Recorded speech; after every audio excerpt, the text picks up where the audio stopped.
Hey, what's going on? It's Pete Shaw back here again with another video, and today I'm in a different location. I'm not walking the streets and I'm not sat in the car doing a selfie video. So let me know what you think about this angle that we've got going on. I'm sat here on what I call my little library area with the bookshelf that's kind of not a proper bookshelf yet. I've not actually quite organised the books since I've moved here. I'm sure in a future video the bookshelf will be nicely, neatly organised. So yeah, let me know what you think. How does this setup look in comparison to kind of walking the streets and, you know, doing the little selfie style? We'll see how we get on.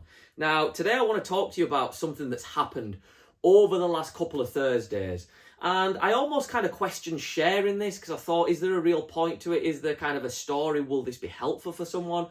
And I actually think that, just a kind of side note and a little point to make, is that I've come to find that when you spend lots of time on a journey of kind of self-development, self-improvement, what you end up doing is you work through 4 different stages, and it's a really kind of interesting concept to wrap your head around.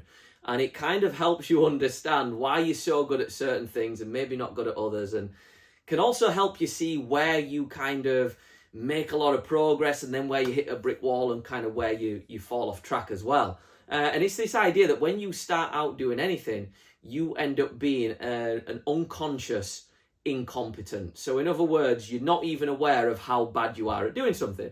And then you become a conscious incompetent. You become consciously aware of how incompetent you are. And by incompetent, that just means that the skill that you're trying to develop or the thing that you're trying to do, you're kind of just at the beginner's level. You're a bit like a white belt in karate, right? So you're at the start of it. You become consciously aware of how much you've got to learn, or you become consciously aware of, whoa, oh my God, like I am really a beginner at this. And then over time, as you start to master it, you kind of become a conscious competent. In other words, you know how to do the thing, but you also are still kind of consciously having to drive the action. And it's not a fully fledged, fully formed habit yet. And then I guess the final stage is where you become an unconscious competent, where you do the thing so well, but you don't actually you're not fully aware of like what you're doing. It's just on autopilot. It's just a habit. It's totally habitual. It's, it's automatic. And I guess sometimes in our journey, you will be the same in a certain area of your life. Take driving a car, for example. The first time you kind of come to drive a car, you're like, oh yeah, I'm going to jump straight behind the wheel and I'll be fine. And I've played it on a PlayStation game. I'll kind of race around the streets. I'll pass my test in no time. And then you get kind of through your first couple of lessons and you're like, whoa, you become that conscious incompetent way. Like, whoa, I don't know what I'm doing.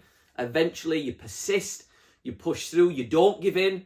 You understand it's going to take a while to actually learn this skill and eventually become a conscious competent. And before you know it, you're an unconscious competent to the point where you can drive your car, have the radio on, have a phone on loudspeaker, and you can, read a sat nav all at the same time because you're so good at doing it. And what I've come to find, I know that's a complete off tangent for what I'm going to talk about today, but what I've come to find is that we can often do this in various areas of our life with skills that we've developed to handle certain situations, or we've got a certain level of consciousness or awareness where we act in certain ways and behave in certain ways and respond to situations with certain responses. And we're not even aware that we're doing it because we've come so far in our journey that actually if we go right back to the start, or we go back a few years in time, or we go back to a younger version of ourselves, we can actually see like, whoa, I'm handling this certain situation, or I'm handling this event, or I'm behaving in a certain way or responding in a certain way that I would have never done before. And I thought that was worth mentioning. If you found that helpful, please do, let me know. Sometimes the tangents I go off on, can be quite kind of insightful, let's say. And sometimes there won't be as well. I promise you that. Sometimes there'll be stories where I've completely forgot why I'm telling it.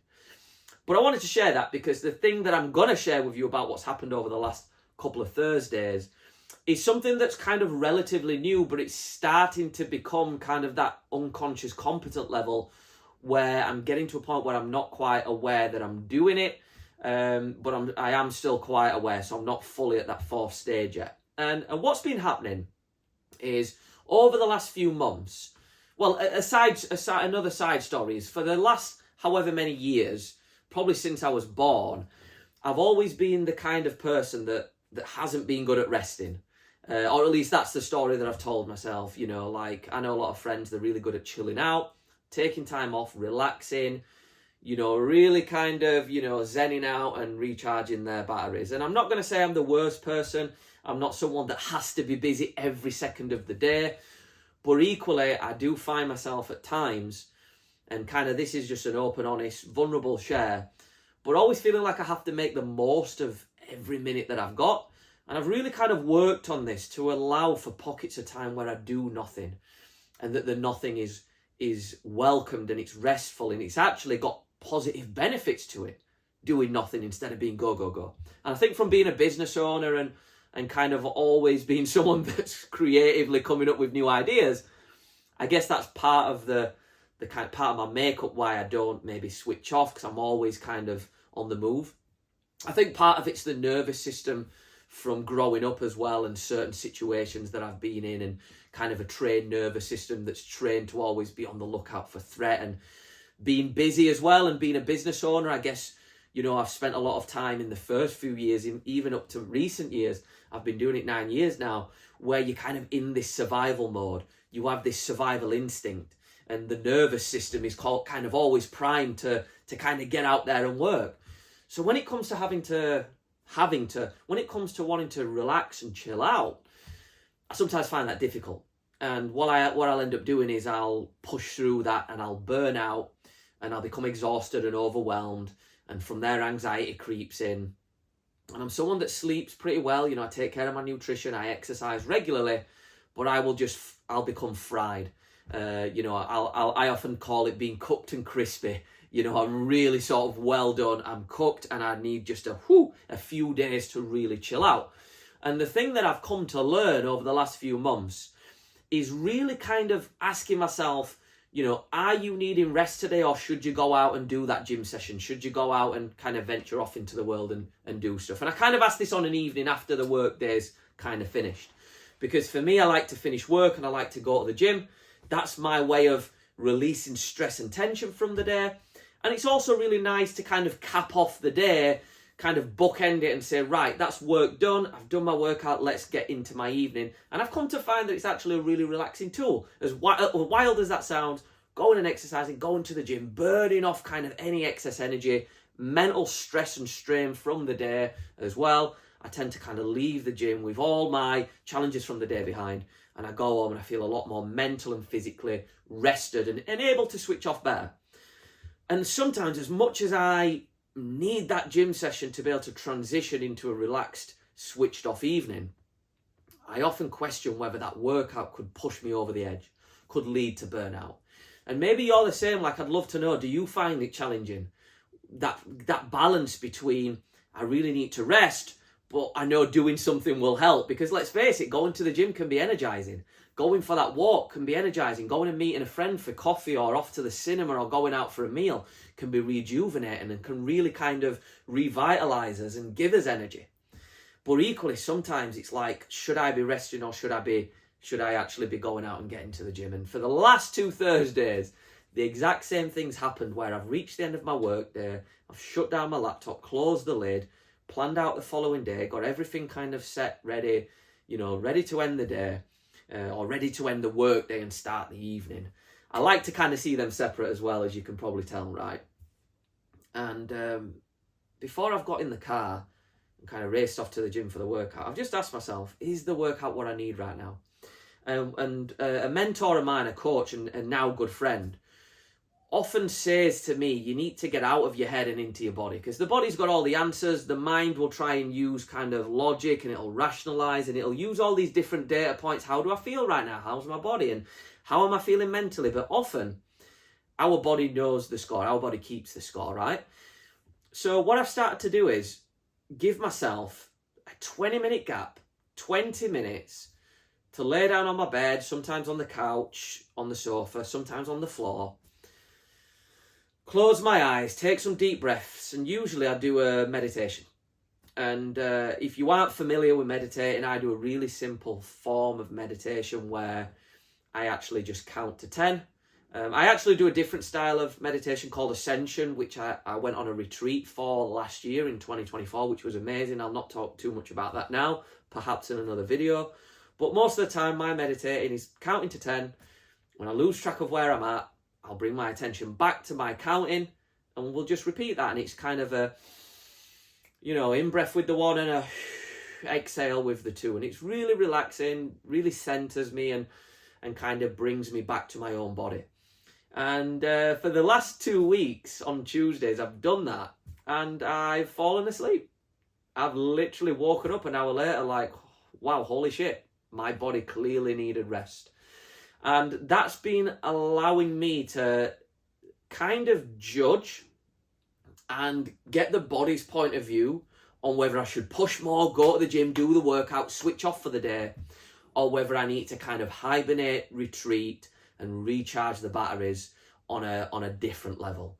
I went to the gym tonight, for example, recharged the batteries there, came out just feeling incredible, like whew, a lot more energy. Yesterday, on the other hand, on Thursday night, I laid down, did the meditation, fell asleep, and woke up at whatever time it were, 8 p.m. and said, right, well, I best have a bite to eat and then wind down for bed and relax. And that was great. And the reason kind of why I wanted to share this is for a few reasons. Firstly, it's a great reminder for me that rest is not a reward. And I've really kind of been drilling this into my head for a few years now. But I think there's a difference between theoretically understanding something that you read in a book or hear a quote and actually physically applying it and understanding it.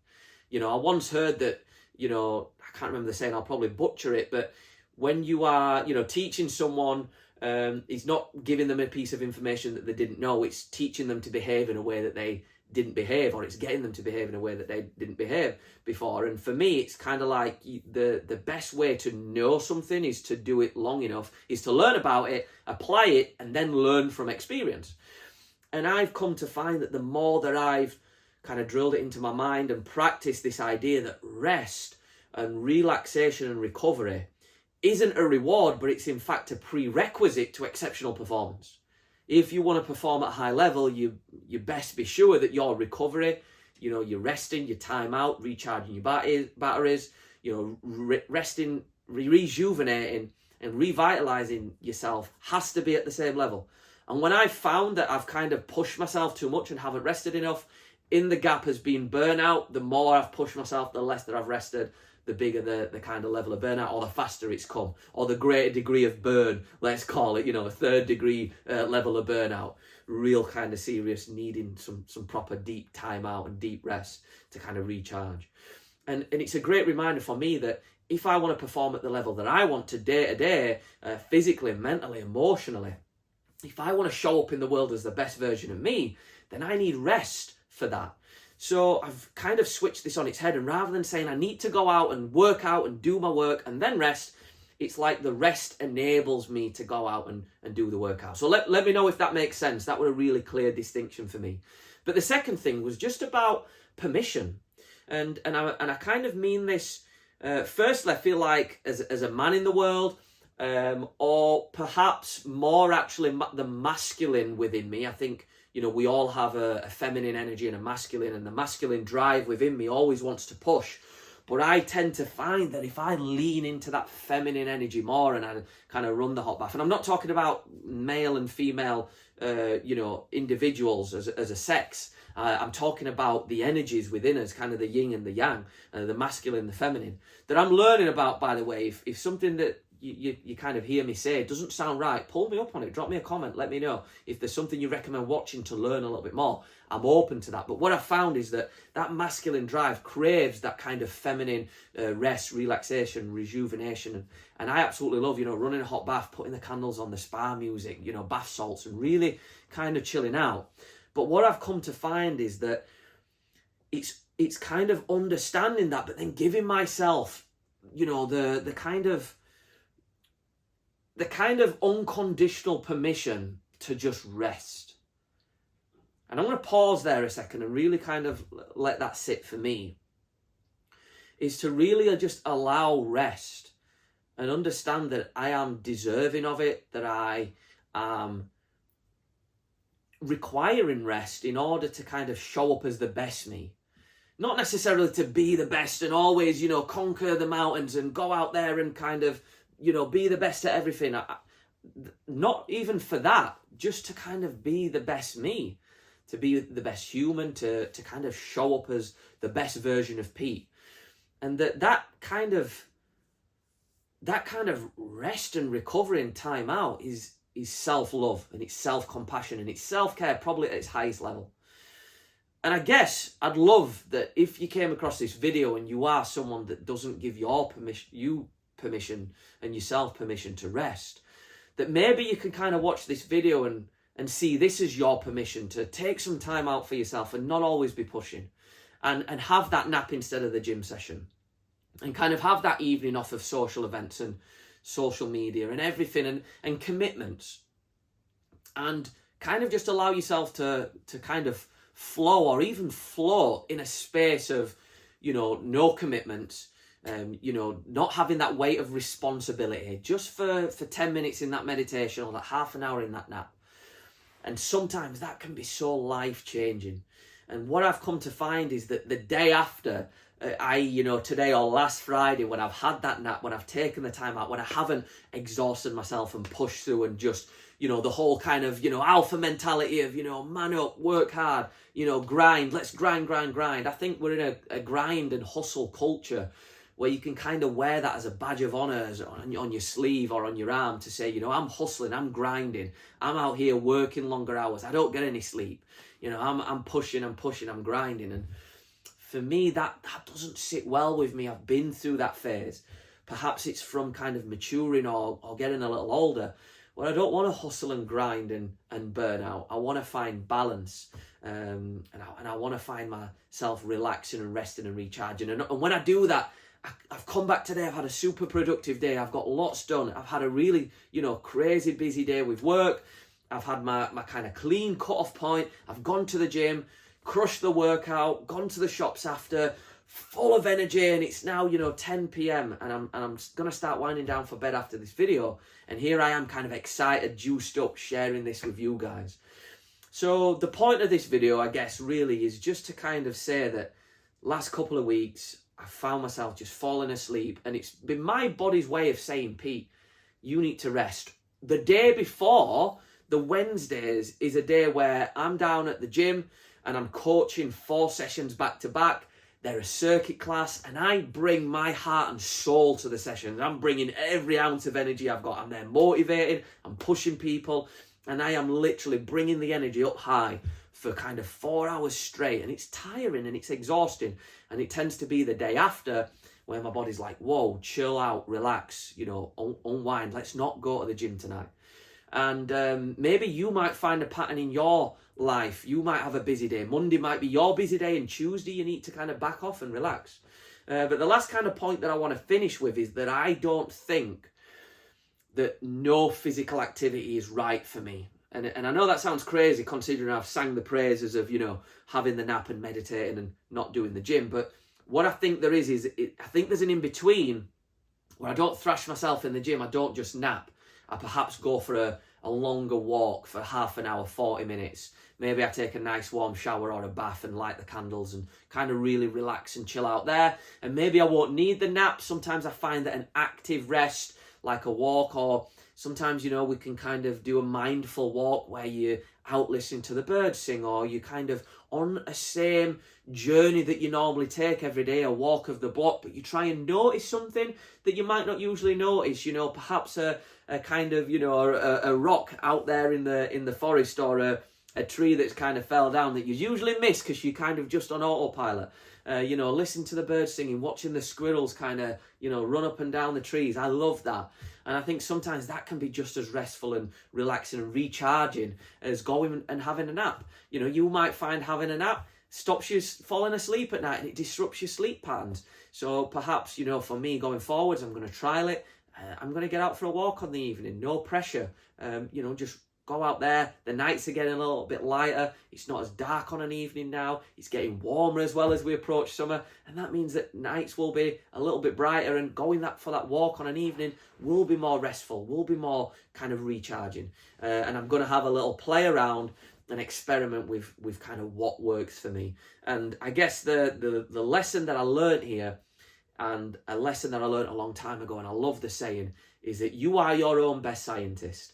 You know, you will know your body better than anyone else. And the problem is, I can turn around and say, this works for me, and this works for me, and that doesn't work for me. And you could be watching this and you could be completely the opposite. You might disagree with everything I've said, and you might be like, Pete, that doesn't work for me. I need A, B, C, and D instead. And that's totally cool. That's welcomed. And I'd love to hear, you know, drop me a little comment. What does work for you? What do you do to relax, recharge, shut off from work at the end of a work day? And kind of how do you recharge your batteries when you're finding yourself either tired and kind of heading towards burnout, or how do you kind of keep yourself topped up so you completely keep burnout at arm's length? You know, I'd love to know some either, mindfulness techniques, some physical techniques. Maybe it's breath work or stretching or yoga or Pilates, or maybe it is going for a run or a workout.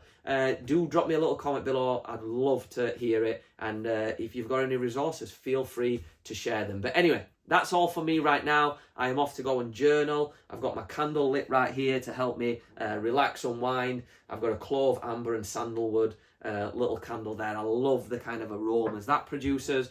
As you can see, I've kind of got this light here. Over there, I've got some kind of more warmer lights, warmer bulbs. I don't like the whole white, bright LED bulbs on a night. Really dim the room.